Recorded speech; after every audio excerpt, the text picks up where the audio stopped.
Eleições. Jovem Pan. Vota Paraná, a credibilidade do Grupo RIC a serviço da democracia. Apoio Anila, tudo fica mais gostoso com queijos Anila. Espaço plural de ouvir todas as vozes, todas as ideologias, os homens e as mulheres que querem administrar o estado do Paraná. Tem espaço no microfone líder da Jovem Pan. A segunda rodada de sabatina com os candidatos ao governo é retomada agora com o candidato professor Ivan Bernardo, do PSTU, que volta a este microfone. Hoje nós vamos aprofundar ainda mais a conversa inicial que tivemos há alguns dias. Professor Ivan, muito bom dia. Bom dia, Denian. Bom dia, Jonathan, Mark e queridos ouvintes da RIC Mais Notícias. Quando o senhor veio aqui há alguns dias, os ouvintes ficaram muito incomodados por um lado, perplexos por outro, tentando entender o que o senhor quer dizer como revolução. Porque durante um processo eleitoral, os nomes são postos para que o eleitor escolha naquele que ele acha que tem condições de votar. E o senhor reiterou muitas vezes que não acredita no sistema eleitoral, que acha que para alcançar o poder tem que se caminhar por outro caminho. Queria que na abertura da nossa entrevista, candidato, o senhor explicasse esse ponto. Toda revolução ela é impossível até que ela se torne inevitável. Então hoje o nosso país está um caos. Primeiramente, Daniel, eu queria repudiar aqui o ataque ao candidato Bolsonaro, mesmo candidato defendendo a violência contra as mulheres, os LGBTs, os negros. Nós repudiamos e não justifica esse ataque que teve lá o candidato PSL em Minas Gerais. E também ontem ao candidato Rosinha, que jogaram uma bomba lá na 15 de novembro. E a Guarda Municipal também, que atacou um candidato do PT, a deputado estadual, que é do Movimento Negro. Uma companheira nossa também foi agredida pela Guarda Municipal aí do GRECA, do PMN. Então nós entendemos que a única saída é uma revolução. Como você estava citando aqui, a Estátua da Liberdade representa o símbolo da Revolução Francesa, de 1789, que foi a principal revolução que teve na nossa história. Depois a segunda foi a Revolução Russa, de 1917. Então, todo país que teve mudanças para a classe trabalhadora foi através de revolução, não foi através de eleição. Tanto é que o único candidato socialista que ganhou as eleições no Chile foi... eu esqueci o nome lá do candidato socialista. Ele foi assassinado no palácio lá, a mando do Pinochet, que era o ministro dele. Então, o senhor se refere ao Allende? Allende. Então, só uma rebelião social mesmo, uma nova greve dos caminhoneiros, um rolezinho no shopping, uma luta das mulheres pela legalização do aborto, como aconteceu lá na Irlanda, um levante do povo, por exemplo, lá no Paraguai, que queimaram o parlamento lá no Paraguai, através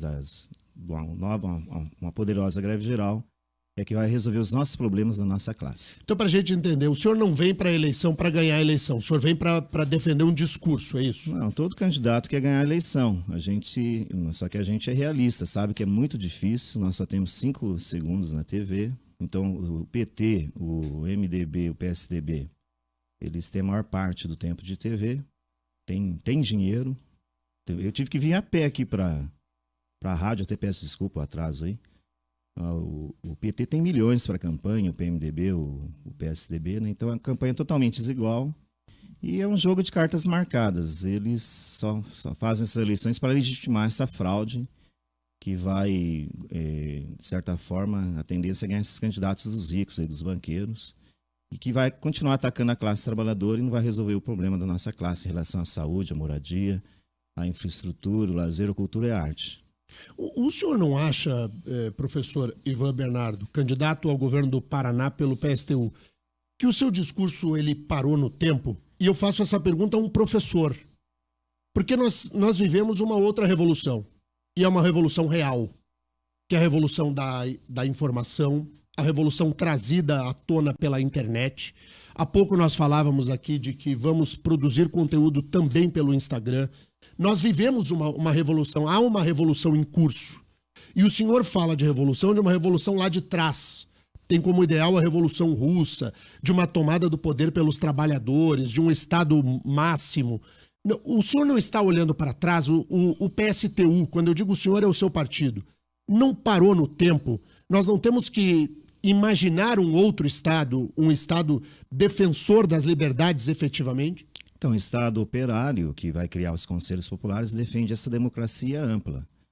E nós não somos contra a tecnologia. Inclusive, hoje é mais fácil fazer uma revolução do que na época da Revolução Russa, do Lenin e dos Trotsky, que não tinha internet, não tinha a imprensa, não tinha a globalização, né, hoje da mídia internacional. Então, está mais fácil. O problema nosso não é, né, que nós estamos bem, nós acreditamos que está mais propício para acontecer isso aí. São as direções do PT, por exemplo, no 30 de agosto, o que aconteceu? O PT só ficava falando Lula livre, Lula livre, Lula livre, e defendendo os interesses do PT. Não está mais defendendo os interesses da classe trabalhadora. Lá no estádio, em Paranavaí, no jogo ACP e Portuguesa Londrinense, eu levei uma faixa e outros amigos, fora Beto Richa, eu fui preso, estava denunciando o Beto Richa, que está envolvido em corrupção agora, por desvio de verbas da educação.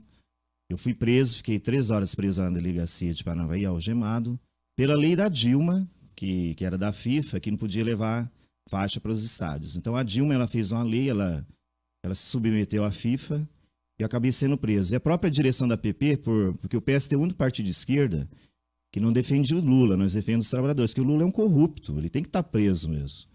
A gente concorda com o PT que a justiça é seletiva. Por exemplo, Beto Richa vai ficar pouco tempo preso aí. Então, eles estão mais querendo pegar o PT do que o PSDB, o PMDB e outros partidos aí.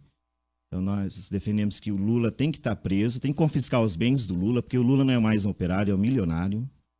Mas tem que prender os outros também, o PSDB e o PMDB.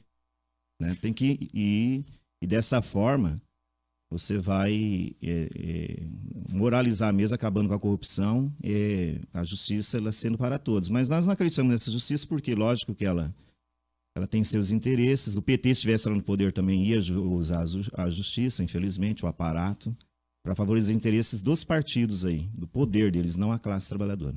Marcos Souza, e os ouvintes da Jovem Pan? Daniel, participam aqui já com perguntas e questionamentos. O Emerson Lopes pergunta, candidato, que o senhor começou a entrevista dizendo que repudia a violência, mas prega a revolução. E qualquer revolução tem atos de violência. A história mostra isso. Como é que é esse paradoxo? Não, a história da revolução, sempre a violência foi do lado da burguesia. Ela sempre deu o primeiro tiro. Então, a Revolução Russa, foram mortos trabalhadores desarmados, iam para as ruas. Aí o Kerensky, né, o governo Kerensky, os czares, acho que foram os czares assassinaram vários trabalhadores nas ruas.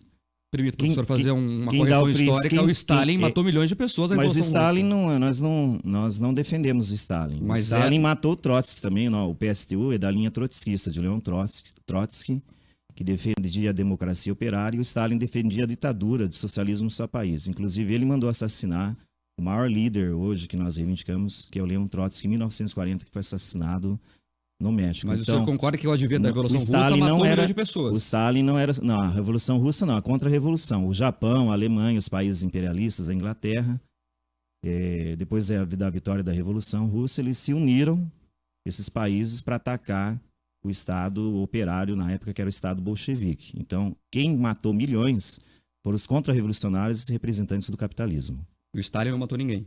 O Stalin, ele era ditatorial e não era socialista, isso que eu estou dizendo para você. Não, mas a pergunta objetiva. O Stalin matou, sim, matou. E nós somos contra. Todas as pessoas que tinham ideias diferentes, ele mandou assassinar, inclusive o Trotsky, né, o Kamenev. Então, inclusive, no mundo inteiro, ele mandava matar os partidos que eram trotskistas.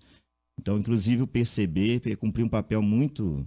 A gente respeita o Luiz Carlos Prestes, mas muitos companheiros do PCB eram a favor de assassinar os trotskistas, que diz que a gente está fazendo o jogo do imperialismo estadunidense. E isso não é verdade. O Vinícius do Boqueirão pergunta a sua opinião sobre a doutrinação ideológica. Nós somos contra a doutrinação. Hoje, a grande mídia, ela tenta doutrinar que o socialismo já morreu, que o socialismo é a coisa do passado, que nós, né, que não somos realistas. Então, nós defendemos convencer a população através do nosso programa. Somos contra essa ideia do Maduro, Daniel Ortega, o próprio PT também, que hoje eles boicotam a gente. Nas assembleias do PP, eles não deixam falar.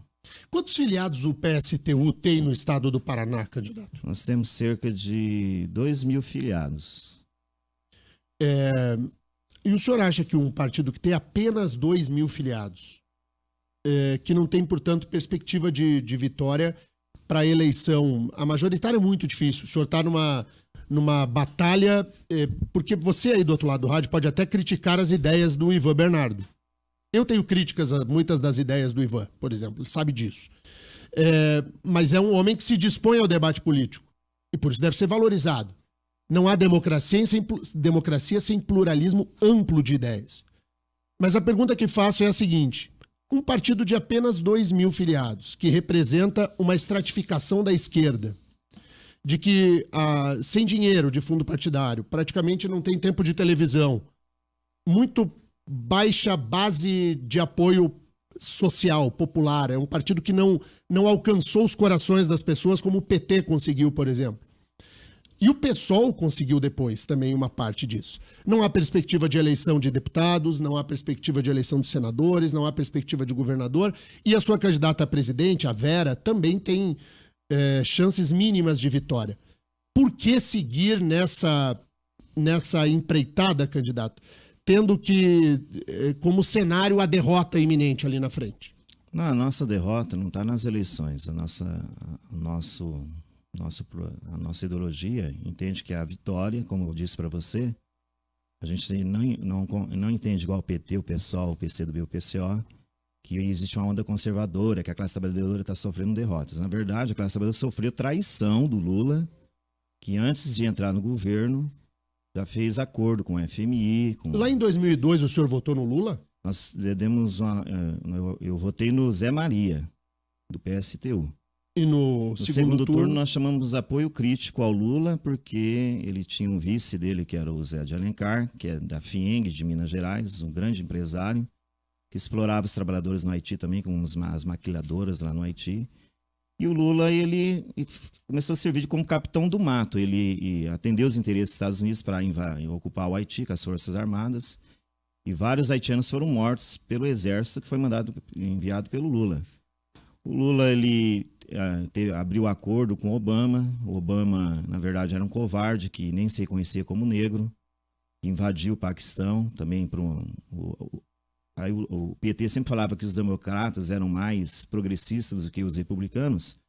E na história das guerras do mundo, quem mais fez guerras do mundo foi o Partido Democrata, não foi o Partido Republicano. Então, e o PT fica mentindo para o povo, isso aí para iludir, né? Infelizmente.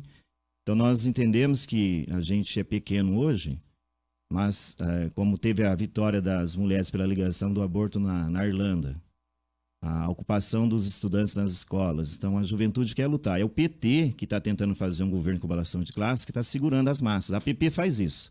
Nós fizemos uma greve de 90% e chamamos fora Beto Richa, o PSTU. E o PT e a PP falou, não, vamos recuar. A única greve da história do Brasil que eles pediram para recuar. Não queriam derrubar o Beto Richa, que eles queriam salvar a Dilma, queriam negociar com o PSDB a não derrubada do Beto Richa aqui, para que o PSDB não pedisse o impeachment da Dilma. Quer dizer, o PT está preocupado só com o partido, não está preocupado com a classe trabalhadora, só seus interesses. Só que é poder. O senhor disse que a APP Sindicato, que é o principal sindicato do estado do Paraná, é braço do PT. E são vários partidos, todos os partidos. Mas a direção do PT, ela quer usar a APP só para favorecer os interesses do PT. E a gente é contra isso, porque muitos componentes estão querendo desfiliar da APP por causa dessa atitude errada do Partido dos Trabalhadores. Marque. O Rafael, final telefone 2782, pergunta sobre suas propostas para a segurança pública. A melhor proposta é você gerar emprego. Hoje o Paraná tem 500 mil desempregados. Então, no Brasil tem quase 700 mil encarcerados. 290 mil já eram para estarem soltos, né? Porque não tem um advogado igual o Lula, que tem os melhores advogados do Brasil, já eram para estar soltos. Então, essa injustiça, 290 mil pessoas que já cumpriram pena, são cerca de 40% dos detentos, que já ia diminuir muito a superpopulação nos presídios. Aí. Então, eu já fui policial militar, então, em 1995 e 96. Então, a gente defende a democracia nos quartéis, porque o estresse é muito grande lá nos batalhões. Eu era soldado da PM, os superiores humilhavam os soldados. E muitos soldados, quando eles saem violentos para as ruas, é porque eles sofrem muita humilhação nos quartéis. Por exemplo, 3 militares morreram lá em Ivaiporã. E eu acho que deve ser eles não detalharam o que aconteceu, mas muitos PMs ficavam com problemas emocionais, com depressão, alcoolismo. Então, a violência dos quartéis, ela acaba prejudicando que os trabalhadores militares saem às ruas estressados e acabam fazendo coisas erradas, né? Candidato, a gente está espremido no tempo porque temos a entrevista na RIC TV Record. Então eu queria lhe dar 1 minuto para a sua despedida, para que o senhor possa falar com o ouvinte da maneira que achar mais adequado. Então nós do PSTU, nós temos como número 16, pedimos o voto para a camarada Vera Lúcia, que ela é do Sergipe, é uma trabalhadora sapateira. O vice Hertz, que é um professor de história, ele ligado ao movimento negro lá no Maranhão, e faz parte do movimento de hip hop da Gíria Vermelha. Pedimos o seu voto. A gente sabe que é difícil, mas cada voto que a gente conseguir vai fortalecer esse programa de chamada rebelião, para organizar a classe operária, os trabalhadores, as mulheres, os LGBTs, os indígenas, os negros, para a gente construir uma nova sociedade que vai acabar com essa violência hoje, que está predominando não só no Brasil, mas no mundo inteiro. Essa crise é mundial, é a crise do capitalismo. E não existe outra saída a não ser você construir essa sociedade socialista para você, inclusive, salvar o planeta aí da destruição ambiental e da destruição da humanidade, que o capitalismo promove guerras, conflitos para lucrar muito dinheiro. Os Estados Unidos, por exemplo, 20% do PIB estadunidense, ele vem da indústria bélica. Então, os Estados Unidos sempre promovem uma guerrinha aí no mundo para favorecer os lucros capitalistas. Então, lute e vote 16. Muito bem, muito obrigado ao professor Ivan Bernardo pela atenção aqui à Jovem Pan. A gente cai para o intervalo agora, Terribas, e eu vou com o Ivan lá para a RIC TV Record, para a gente tocar a entrevista. E você e o Marcos Souza mandam ver aqui na nave mãe da Jovem Pan. Falei? Valeu. Valeu, até já. Eleições. Jovem Pan. Vota Paraná, a credibilidade do Grupo RIC a serviço da democracia. Apoio Anila. Tudo fica mais gostoso com queijos Anila.